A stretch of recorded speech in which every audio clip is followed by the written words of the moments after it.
Buddhism and the cessation of suffering. Wealth has nothing to do with the money in your pocket or your bank account. It has to do with the quality of your thought. That's why Buddhism is at least semi-renunciative, because there are more important things in life than money. And if that's what the Bhutanese government official meant when he said something to the effect that Bhutan has no GNP, gross national product, instead they have GNH, gross national happiness, then I think that's what he meant. Not that Bhutan is the happiest country in the world, something which would be extremely hard to prove anyway. But it's been said 1,000 times before, and it'll be said 1,000 times more, that there's more to life than money. And nothing could be truer. Because if it's all about money, then how much is enough?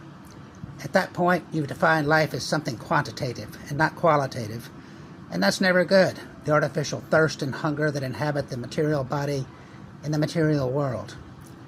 In Buddhism, this lust is usually associated with thirst. So Trishna or Tanha in Sanskrit and Pali.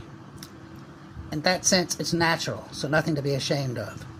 But still, it's definitely something to mitigate the extremes of in order to mitigate the suffering. And I think that's largely implicit in Buddhism by the use of the term cessation of suffering and not cure. Because I don't really think that anybody is really looking for a miracle cure with traditional Buddhism the way they might be with Christian Science or even Vajrayana Buddhism. But that's exactly what the Buddha had in mind, I feel sure. Keep the parties to a minimum and keep the suffering to a minimum for a good and happy life.